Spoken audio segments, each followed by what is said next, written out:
በኢትዮጵያ ፕሪሚየር ሊግ ከፍተኛ ደጋፊ ቁጥር ካላቸው ቡድኖች መካከል አንደኛው ነው። በርካታ የእግር ኳስ ጠቢቦችን ለሀገራችን እግር ኳስ ኢንዱስትሪ በማበርከትም በገናናነት ይጠቀሳል አርባ ምንጭ ከተማ እግር ኳስ ቡድን። ይህ ክለብ በአገሪቱ የእግር ኳስ ታሪክ ከወርቃማው የጨርቃጨርቅ እግር ኳስ ቡድን ዘመን ጀምሮ በብዙዎች ልብ ቤትን ሰርቷል። ለመጨረሻ ጊዜ በ2016 ዓ.ም ከኢትዮጵያ ከፍተኛ ሊግ ወደ ፕሪሚየር ሊጉ ያደገው አርባ ምንጭ ከተማ በ2018 ዓ.ም የፕሪሚየር ሊጉን ዋንጫ የማንሳት ራዕይን ሰንቆ በውድድር ዘመኑ ውጤታማ ለመሆን የሚያስችል ቅድመ ዝግጅት በማድረግ አመቱን እንደጀመረ ይነገራል።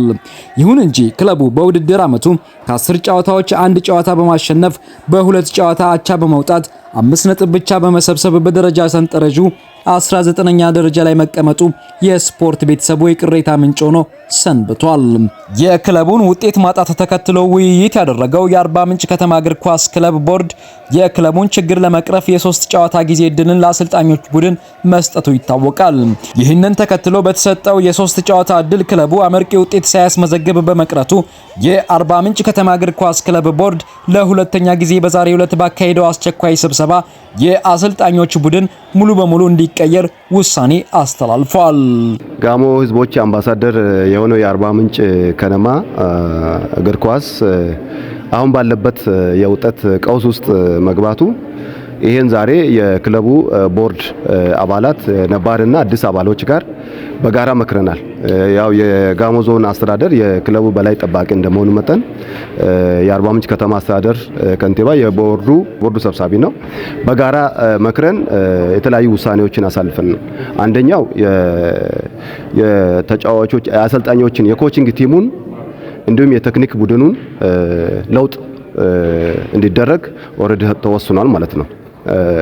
ሁለተኛ የቦርድ አባላት አዳዲስ አባላትንም አሁን የክለቡ ቦርድ የአርባ ምንጭ ውሃ አገልግሎት ኃላፊ የሆኑት አቶ ትግሉ ኃይሌ የክለቡ ምክትል ቦርድ ሰብሳቢ ሆኖ ያገለግላሉ።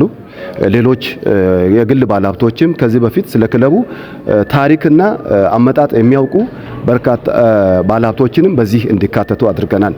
ሌሎች ተቋማትም ለክለቡ ሊሰጡ ከሚችሉት ጥቅም አንጻር በደንብ ታይቶ የኮሚቴ አባላት አጠቃላይ ወደ 15 አባላት የቦርድ አባላት ተሰይመዋል ማለት ነው። ያው አርባ ምንጭ ከነማ እንግዲህ ሁላችንም እንደምናውቀው የህዝባችን የጋሞ ህዝብ የአርባ ምንጭ ህዝብ ምልክት ነው፣ ቀለማችን ነው። እንግዲህ በዛ ልክ ብለን ኳሱ ላይ በጣም በርካታ ትኩረት ሰጥተን እንሰራለን። ለብሔራዊ ቡድንም ጭምር ብዙ ተጫዋቾችን ያፈራ አካባቢ ነው፣ ትልቅ አቅም ያለው አካባቢ ነው። ግን ያው በዛ ልክ አልተጠቀምንም። እንግዲህ አምና እኛ ወደ አመራርነት ስንመጣ ከነማ የነበረበት ሁኔታ እናውቃለን። በጣም አስቸጋሪ ሁኔታ ላይ ነበረ። ሪፎርም አድርገን 6 ጨዋታ ሲቀር ሪፎርም አድርገን በ6ቱም ጨዋታ አንድም ሳንሸነፍ እንግዲህ 7ኛውን አጠናቀን በኋላ በሊጉ በኩል በተወሰነ ውሳኔ ዲሲፕሊን ጥሰት ላይ የተወሰነ ውሳኔ 4ኛውን ጨርሰን እንግዲህ ውጤት የተሻለ ውጤት አግኝተናል።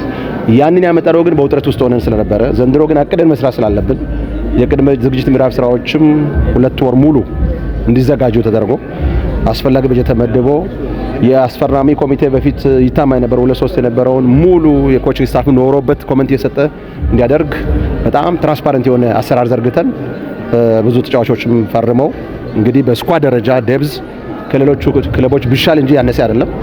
ኮቺንግ ስታፉ ኃላፊነት በዛ ወስዶ ወደ ስራ ከተገባ በኋላ በተለይ 2 ወር ቅድመ ዝግጅት ከጨረሱ በኋላ ወደ ዋናው ጨዋታ ሲሄዱ ሽኝት ስናደርግላቸው ቃል የገቡልን ዋንጫ ነው ኦሬልስ ከ1 እስከ 3 ነው። ነገር ግን የሆነው ነገር ከዛ ጋር ፍጹም የማይገናኝ ነው። የህዝብን ስሜት የጎዳ የኛንም እንደ ከተማ በጋራ ስንሰራ የሰጠነውን ትኩረት እና ኢንቨስት ያደረገውን የማይመጥን የተሰራው ስራ ሁሉ የማይመጥን ውጤት ነው ያየነውና በባለፈው ቦርድ ላይ አስቸኳይ ቦርድ ጠርተን 3 ጨዋታ ወይም አዋሳ ላይ የነበረው የመጨረሻውን ጨዋታ ካሸነፉ ቀጣይ አዳማ ላይ 2 ጨዋታ ድል እንደምንሰጥ ቃል ተገብተን ማስጠንቀቂያ ሰጥተን አስቀጠልናቸው። እንግዲህ እንዳየነው የመጨረሻው ጨዋታ አቻ ወጡ። ለመወሰን ተቸግረን ቀጣይ ስናይ ጥሎ ማለፍ ላይ ተሸነፉ።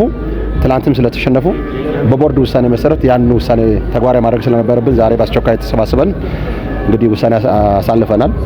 የቦርድ ማለት የኮቺንግ ስታፉ ሙሉ በሙሉ እንዲነሳ እና በምትኩ በቋሚነት አሰልጣኝ እስከምናገኝ ድረስ ህጋዊ አሰራር ተከትሎ አሰልጣኝ እስከሚመደብ ድረስ አሁን ያሉ ልጆች በጊዜያዊነት እንዲመሩና ክለቡ እንግዲህ በቡድን በቲም ስፒሪት የማሸነፍ ወይ ዊኒንግ ሜንታሊቲ በማምጣት እንዲቀጥል አቅጣጫ አስቀምጠናል።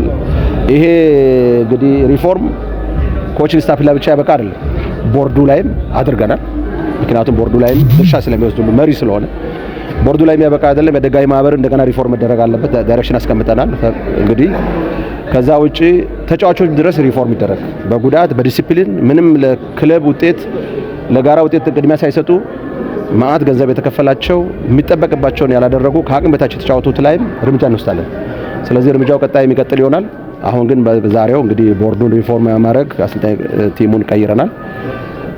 ዋናው ዓላማችን ህዝባዊ መሰረት ያለው ክለብ ህዝብ የሚወደው በፍቅር የሚወደው ክለብ ሆኖ እንዲታይ አሁን ካሉበት ከአቅም ማነስ ከዲሲፕሊን ሌሎች ችግሮች ጋር ወጥተው በአዲስ መንፈስ ወደ ነበርንበት ከፍታ እንድንመለስ ልክ ያው እንደ ሀገራችን ከነማችን ወደ ቦታው እንዲመለስ የማድረግ ስራ ጠንክረን እየሰራን እንገኛለን። የዛ አካል ነው ማለት ነው ሪፎርም።